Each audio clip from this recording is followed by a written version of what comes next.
Magandang araw, ngayon ay tatalakayin natin ang mga teknik at kontrahakbang laban sa pagmamanman, pagtakas o habulan. Kaya, sabay nating pag-aaralan ang mga hakbang para tayo ay maglaho. Kapag hinahabol ka sa natural na kapaligiran habang naglalakad, tinatawag itong kontrapagsubaybay, ngunit kadalasan ay kaugnay ng teknik ng paglusot. Siyempre, gaya ng dati, marami talagang dapat pag-usapan at maraming karanasan ang kailangang makuha tungkol dito. At ang isang video na ilang minuto lang ay hindi sapat para talakayin ang paksa. Isipin mo, kahit isama mo lang lahat ng ipapakita ko dito, mas handa ka na kaysa sa karamihan para harapin ang ganitong sitwasyon. Tandaan mo, mahirap sundan ang yapak ng taong tunay na nakaintindi ng mga pangunahing tatalakayin natin ngayon. Kaya lilinawin ko muna ang sitwasyon sa simula. Mayroon kang isang punto ng matinding tensyon. Isang insidente, kahit ano pa man iyon, kaya hindi iyon ang paksa dito, hindi ko iyon tatalakayin. Kaya mong umalis doon mag-isa o may kasama. Mula doon, ikaw ay tumatakas na at maaaring may grupo ng mga naghahanap na sumusunod sa iyo. Kaya, syempre, magkakaroon ng napakaraming sitwasyon, lalo na depende sa iyong kagamitan, sa kapaligiran at sa estruktura ng mga grupo ng naghahanap. Hindi natin madadaanan lahat, pero mula sa sitwasyong ito, titingnan natin ang tamang asal na dapat gawin.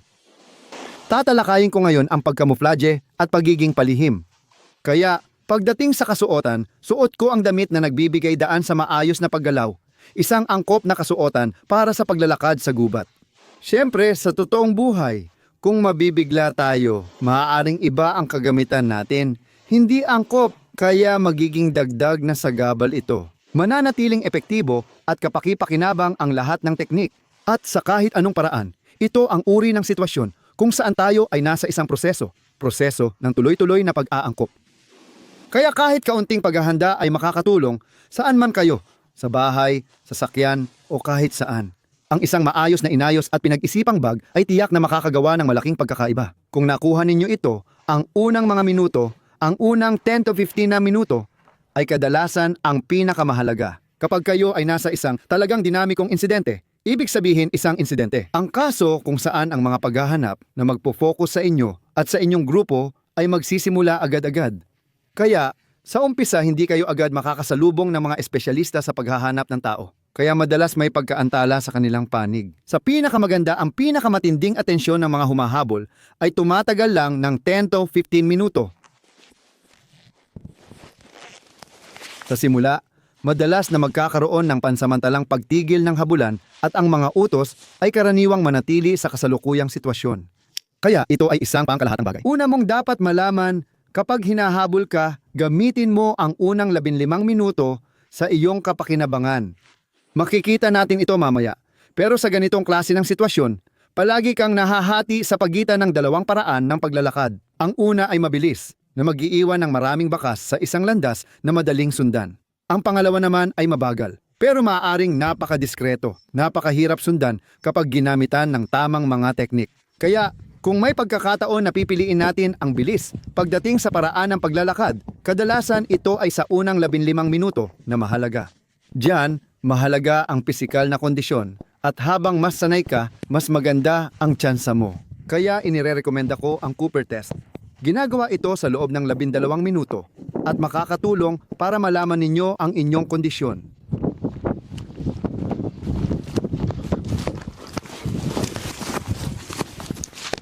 Sa ngayon, mabilis na paggalaw, madaling sundan ang track, layunin ay makalamang.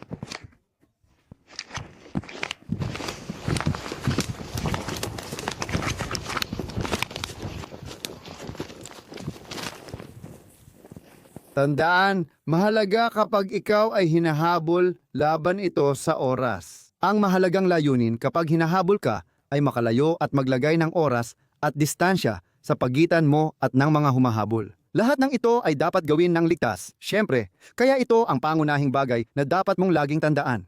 Isa sa mga paraan para magawa ito ay ang palaging magdulot ng pagdududa sa mga sumusubaybay para mapabagal ang kanilang pag-usad.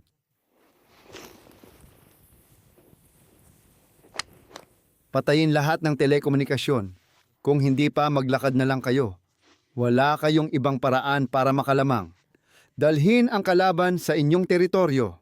Simula ngayon, iiwasan natin lahat ng daan, kalsada at bukas na lugar na pwedeng daanan ng sasakyan. Iiwasan din natin ang maglakad na kasabay o paralel sa mga kalsadang madaanan ng sasakyan. At hahanapin natin hanggat maaari ang mga daang tumatawid ng pakrus sa mga kalsada sa gitna ng mga halaman.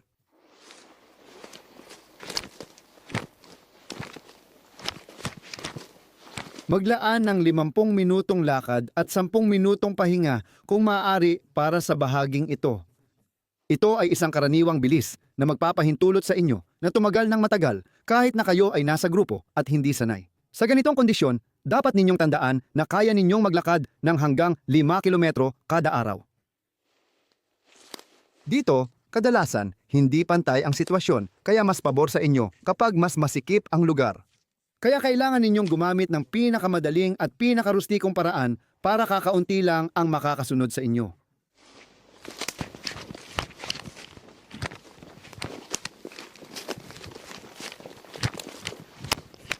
Ngayon, kapag sa tingin nating medyo nakalayo na tayo, sisimulan na natin ang technical na paggalaw.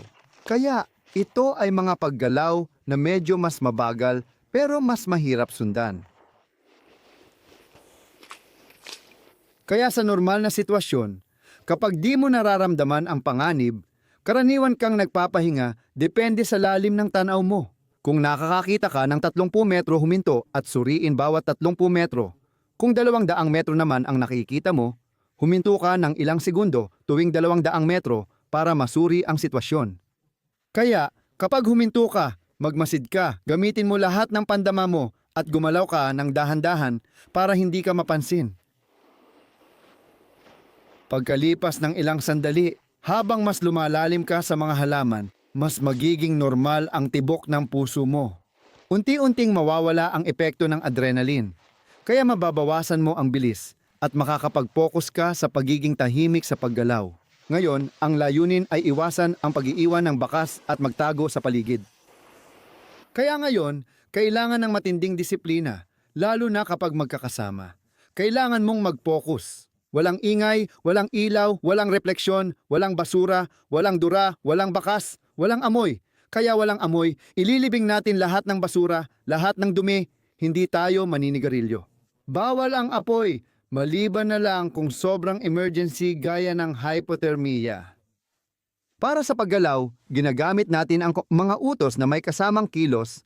Tinitingnan din natin ang mga bag para siguraduhin na walang ingay at walang refleksyon habang naglalakad. Ngayon, taktikal ang galaw natin. Sa paghinto, magtatago tayo para matakban tayo sa lahat ng direksyon. Naghahanap tayo ng lugar na kahawig ng iba. Isang lugar na parang karaniwan lang sa paligid, hindi yung parang isang kumpol ng puno sa gitna ng parang halimbawa. Isang lugar din na magbibigay daan sa atin na makaalis sa iba't ibang direksyon. Kaya kung walang puno, kailangan nating umasa sa pagkamuflaje. Kaya bilang isang grupo, hinahati-hati natin ang mga dala, kung meron man, ayon sa kakayahan ng bawat isa. Siyempre, kaya mabilis din nating sinusuri ang mga problemang medikal, kung meron man. Kaya, ito rin ang tamang panahon para mag-focus sa mga paa. Kaya, mahalagang iwasan ang lahat ng posibleng panganib ng pagkasugat. Simula noon, ang mga paa mo ang sentro ng aksyon, kaya dapat kang maging mulat. Tungkol sa mga grupo, may mabuti at hindi ring benepisyo. Kapag higit sa 3 tao, nagsisimula talagang maging mahirap ang pagiging discreet at mas madali nang makita ang bakas ng inyong pagdaan. Pero, sa kabilang banda, mas magiging handa tayo siyempre para sa seguridad at para sa pagtutulungan. Kaya, ipinapakita ng karanasan na ang magkapartner ang pinaka-epektibo sa mga sitwasyon ng paglusot. Ngayon, panahon na para magkubli gamit ang anumang meron tayo sa paligid. Kaya kung maswerte tayong may gamit, maganda iyon. Kung wala naman, ang uling mula sa lumang apoy ng sasakyan o ang luwad ay mga karaniwang paraan na ginagamit natin sa kalikasan. Kung may lighter o posporo kayo, pwede rin kayong gumamit ng itim ng usok o kahit mga posporong sunog na para magkulay sa katawan. Kaya, inaalagaan natin ang muka at kamay. Napakahalaga ang mga ito. Kaya kahit maitim ng usok o uling, ayos lang. Pag-alis natin, sisiguraduhin nating walang maiiwang bakas, lalo na ng gamit natin. Kung maaari, huwag mag-iwan ng kahit anong gamit sa lugar. Kaya, kapag mas marami tayong bakas, mas matututo at makakaangkop ang susunod sa atin. Kaya susuriin nila kung paano kayo naka-equip para masukat ang inyong kakayahan sa pag-survive at limitasyon ninyo. Nagdadala kayo ng panganib sa grupo nyong taga-subaybay. Kaya susubukan din naming alamin kung nakapagpahinga o nakakain ba kayo para matukoy ang inyong potensyal. Titingnan din natin, susubukan nating hanapin. Alamin kung may mga sugat kayo para malaman kung mababagal kayo o baka magbago agad ng layunin na maaaring maging pabor o delikado para sa mga taong sumusunod sa inyo. Kaya, depende sa sitwasyon, sa lahat ng pagkakataon, makakasiguro kayo na bibigyan ng espesyal na pansin ang lugar ng inyong pahingahan. Kapag nalaman ito, paalam na.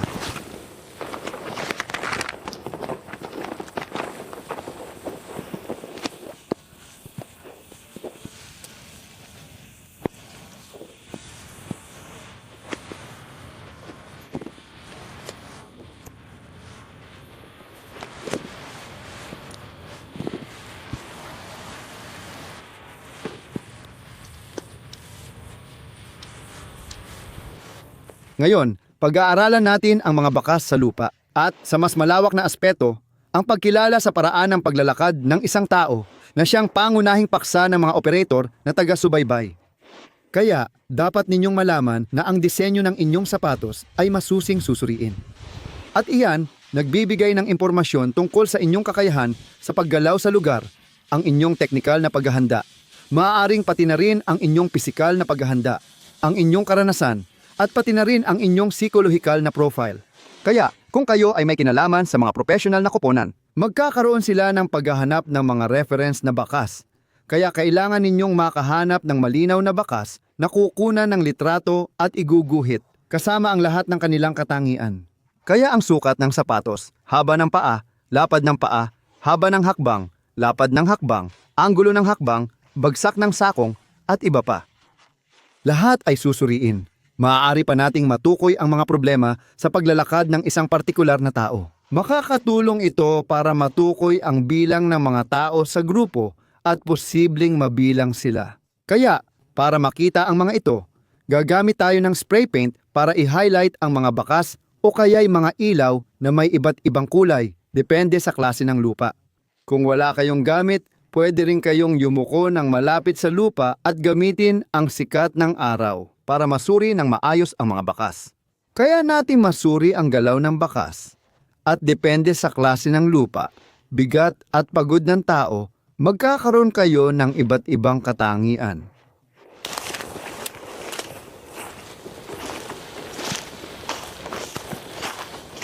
Ayan, kung tumatakbo ka o nagja-jogging, mas mahirap makilala ang mga bakas mo kaysa kapag naglalakad ka lang. Kapag naglalakad tayo, inuuna nating ilapat ang sakong. Iyon ang unang tama sa lupa, tapos susunod ang pag-ikot ng paa. At pagkatapos ay ang pagtulak ng mga daliri sa paa. Yan ang yugto ng pagtulak na nag-iiwan ng pinakamaraming bakas sa lupa. Sa paglalakad, kadalasan sa sakong natin nakukuha ang pinakamahalagang impormasyon. Kapag kayo ay tumatakbo ng dahan-dahan, kayo ay nasa takbuhan na. Mas kaunti ang mga yugto ng pagtapak at ang bigat ng pagtapak ay mas nakatuon sa harap ng paa. Sa mga lugar na malinaw ang bakas ng paa. Kung gusto mong malito ang mga taga-subaybay at mapanatili ang magandang bilis, magsimula kang tumakbo.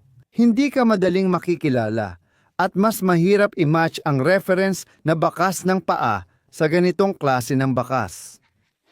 Mahalagang tandaan na ang isang taga-subaybay ay dapat laging i-verify ang hinala at tiyakin kung tama ang sinusundan niyang bakas. Ang malaking balakid sa taga-subaybay ay ang maligaw o malito. Kapag nagkamali siya, maaari niyang sayangin ang mahahalagang oras ng buong koponan ng ilang oras. Habang mas nalilito siya, mas hahanapin niyang kumpirmahin ang kanyang mga hinala at mas mababagal ang kanyang koponan. Tungkol naman sa mga teknik ng panlilinlang, mga tuso, nandyan siyempre ang teknik ng paglalakad ng paatras. Mag-ingat, kadalasan ay madaling matukoy ng mga taga-subaybay o ng mga profesional ang mga bakas na ito. Kasi ang pag-apak ng paa ay kabaligtaran ng natural na pag-apak, kaya madaling makita yon kapag alam mo ang hinahanap mo. Mas malala pa, kapag nakita ng taga-subaybay ang ganitong bakas, Alam niyang may hinahabol siyang tumatakas o taong may masamang balak. Dahil dito, mag-iingat siya ng doble at kadalasan ay iaayon niya ang kanyang paghahanap, lalo na sa 180 degrees na kabaligtaran ng bakas. May mga taong may problema sa panlilinlang. May mga tao talagang may problema sa panlilinlang. May mga tao talagang may mga problema. Panlilinlang. May panlilinlang, may mga panlilinlang, panlilinlang. May mga tao na nandaraya, may mga tao na nandaraya. Mga problemang panlilinlang. May mga tao na may mga problemang panlilinlang. May mga tao na nandaraya, may mga problemang panlilinlang. Kaya, ang mga bakas na ito, kapag ginawa mo ng maayos, sa paligid ng mga paa na puno ng mga halaman, napakahirap nitong bigyang kahulugan. At sa totoo lang, napakalayo nito sa mga bakas na ginagamit bilang sanggunian. Kaya para sa isang taga-subaybay, napakahirap nitong tukuyin. Kaya epektibo itong paraan. Pero kailangan talagang tanggalin ang mga sapatos. Kaya, kung magagawa mong maglakad kahit 500 metro lang, sa pamamagitan ng tusong ito at kapag pinagsama mo pa ng iba pang pag-iingat, may 99% kang tsansa na maligaw ang mga kalaban mo. Kung hindi, walang aso. At kung hindi mahigpit ang bantay, kahit profesional sila, bakit hindi natin tapusin gamit ang mga tusong ito? Nakita ko rin sa mga tropikal na lugar ang mga sapatos na gawa sa dahon ng saging o iba pang halaman na talagang epektibo at mahirap matukoy. Depende kung paano ito ginawa. Kaya, gamit ang isang baston, ngayon, mas madali nang makadaan sa mga halamanan nang hindi nasisira ang mga halaman. Kaya, napaka-importante nito. Ngayon, kailangan talagang mag-ingat na huwag tapakan ang mga sanga, huwag putulin ang mga sanga, lalo na huwag pitasin ang mga dahon, huwag tanggalin ang lumot at mga lisyen.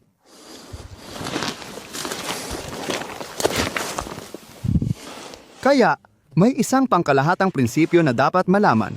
Ito ay, kapag mas kaunti ang gamit mo, mas mabilis kang mapapagod, mas hindi ka sanay, at mas hahanapin mo ang daan na may pinakamababang pagsubok. Kaya, normal lang yan. Lahat tayo ay naghahanap ng paraan para makatipid ng lakas. At maging sa panig ng taga-subaybay o ng taong hinahabol, pareho tayong may tendensyang dumaan sa halos magkaparehong mga lugar. Halimbawa, nasa gitna ako ng gubat, pero may maganda kang daanan ng hayop na nagpapabilis sa paglalakad ko nang walang sagabal. Kung sinusundan ka, tandaan mo ito para makagamit ka ng ruta na hindi madaling mahulaan. Kaya habang mas nag-iiba ka ng ruta nang hindi naman ito nagiging sagabal sa'yo, mas malilito ang mga sumusubaybay sa'yo.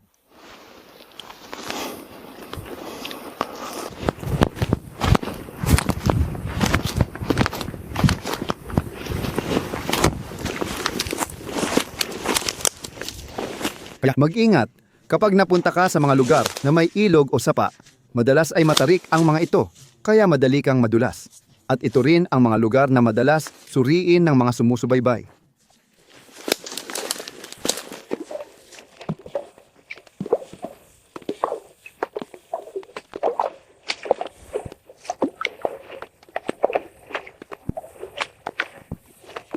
Sa paggalaw sa ilog o sapa, iwasang baliin ang sanga at galawin ang bato.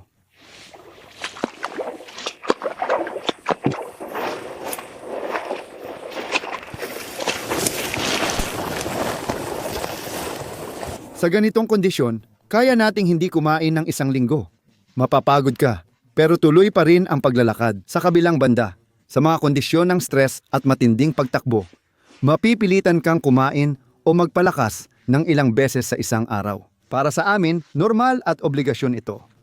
Kaya, maging aware ka na sa mga lugar na ito. Laging may panganib. Ito ay mga lugar na madalas puntahan.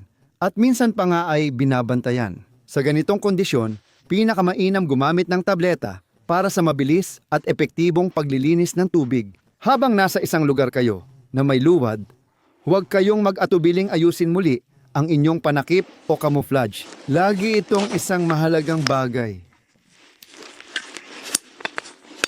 Sa mga ilog o daluyan ng tubig, laging may posibilidad. Kadalasan may posibilidad na gumawa ng mga maling bakas o guluhin ang mga bakas. Dapat mong malaman na ang isang taga-subaybay na sumusunod sa bakas, papunta sa ilog, ay may 3 posibilidad sa harap niya. Maaaring kayo ay pinakain, nagpatuloy sa paglalakbay, tumawid ng ilog o ginamit ang daluyan ng tubig bilang daan.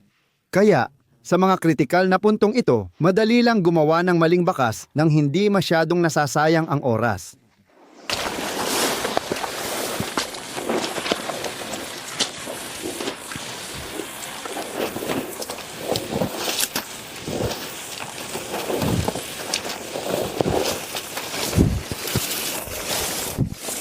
Sa maburol na lugar, naglalakad tayo mga 2 katlo ng dalisdis para hindi masyadong makita at para mabigyan ang sarili ng pagkakataong makapagtago, pataas man o pababa, ng mabilis. Kaya, hindi dapat maglakad sa tuktok ng mga burol kung saan malinaw nakita ang iyong silweta.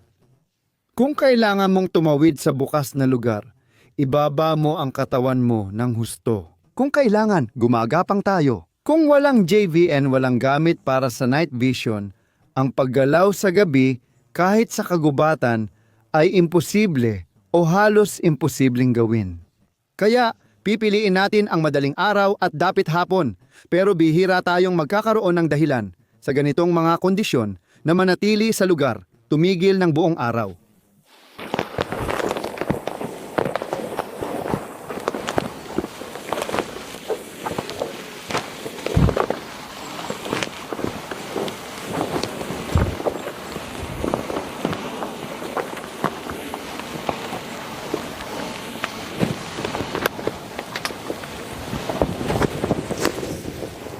Tungkol naman sa mga aso, alam natin na halos hindi sila matatalo pagdating sa pang-amoy. At ang pinakamabisang paraan para malito ang mga aso sa pagsunod ng bakas ay ang maglakad sa ilog, sa tubig, sa mismong daluyan ng ilog hanggat maaari bago bumalik sa lupa. Ang pinakamahina ang mga aso ay sa mga batuhan at mga kalsadang aspalto. Tungkol pa rin sa mga asong taga-subaybay, napakabilis ng aso kapag nasa natural na kapaligiran. Sa kabilang banda, mapipilitan siyang sumabay sa karaniwang bilis ng kanyang tagapagsanay. Kaya, isa itong bagay na maaari nating mapakinabangan. Ang layunin ay maging mas mabilis kaysa sa tagapagsanay ng aso at madalas posible iyon. Kung nasa isang lugar kayo na masikip at medyo magulo, tulad dito, at may oras kayo, maaari rin kayong gumawa ng ilang hindi pangkaraniwang galaw. Kaya, maaari ninyong gamitin ang pagkawala ng tiwala ng tagapagsanay ng aso sa kanyang aso. Kaya't madalas iisipin ng tagapagsanay na nawala ng bakas ang kanyang aso para malabanan ang gamit na thermal imaging. Lahat ng maskara at lahat ng takip ay mabisa basta't sapat ang kapal ng mga ito. Ang pinakamagandang natural na proteksyon sa ganitong kaso ay ang mga bato.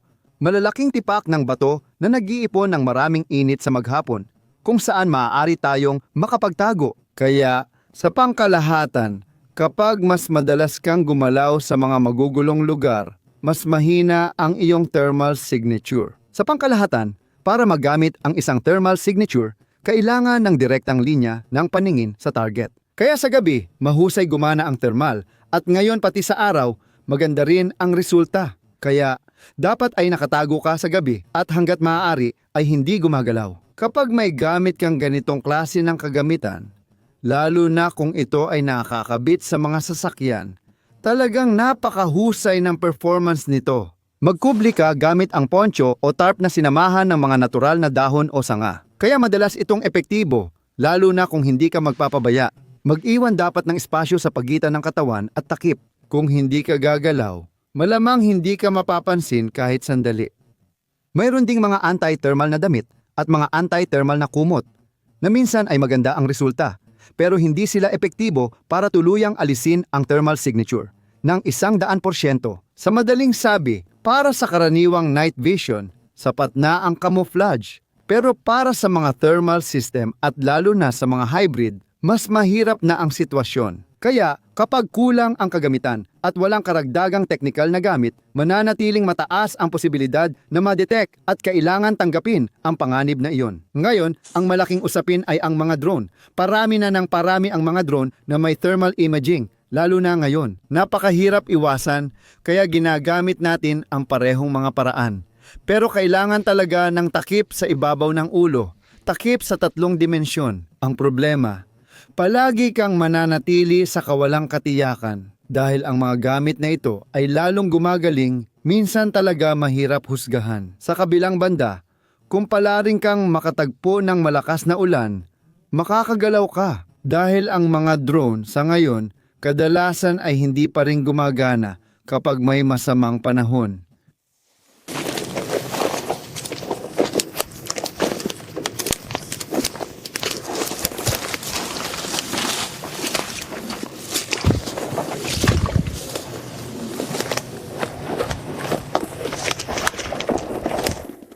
Habang palihim kang gumagalaw, iwasan ng tao, lumayo sa tirahan at magtago